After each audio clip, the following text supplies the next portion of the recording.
কুষ্টিয়ার দৌলতপুরের চরাঞ্চলে লক্ষাধিক মানুষের বাস। প্রায় সব ধরনের নাগরিক সেবা থেকে বঞ্চিত তারা।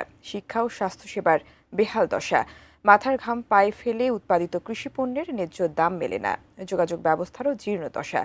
কুষ্টিয়া প্রতিনিধি শরীফুল ইসলামের তথ্য ছবি নিয়ে চরবাসীর জীবনচিত্র। দৌলতপুর উপজেলা সদর থেকে প্রায় ৩০ কিলোমিটার দূরে পদ্মার ওপারে চরাঞ্চল। প্রায় বিচ্ছিন্ন জনপদ চিলমারি ও রামকৃষ্ণপুর ইউনিয়ন। জীর্ণ ও খানাখন্দে ভরা নাজুক সড়ক ব্যবস্থা তাদের দুর্ভোগের অন্যতম কারণ। সংস্কারবিহীন কাঁচা সড়কের পাশাপাশি কালভার্ট, ব্রিজের অভাবে কৃষকরা উৎপাদিত কৃষিপণ্য সময়মতো সরবরাহ করতে পারেন না, বঞ্চিত হন ন্যায্য দাম থেকে। ফলনও ভালো হয়, দাম পাই না আমরা, দাম পাই না মানে গাড়ির রাস্তা নাই। অসুস্থ রোগী হাসপাতালে নেওয়া রীতিমতো যুদ্ধ। চরাঞ্চল থেকে উপজেলা স্বাস্থ্য কমপ্লেক্সে যেতে লেগে যায় দিনের অর্ধেক বেলা। পথিমধ্যে প্রসূতি মা বা রোগীর মৃত্যুও ঘটে।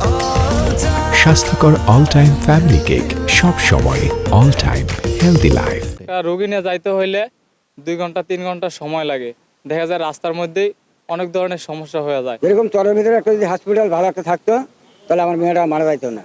শিক্ষা ব্যবস্থারও নাজুক অবস্থা। প্রাথমিক ও মাধ্যমিক স্কুল থাকলেও নেই উচ্চশিক্ষার প্রতিষ্ঠান, যার কারণে কলেজে ভর্তির আগেই অধিকাংশ শিক্ষার্থীরা ঝরে পড়ে। বয়সের আগেই বসতে হয় বিয়ের পিঁড়িতে।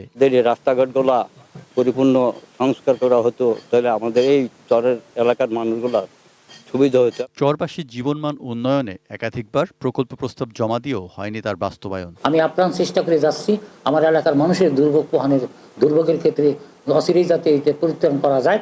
ভাগজোত বাজারের নিচে পদ্মা নদীতে ব্রিজ নির্মাণ প্রকল্পের প্রস্তাবনার কাজ সম্পন্ন হয়েছে, জানালেন ইউএনও।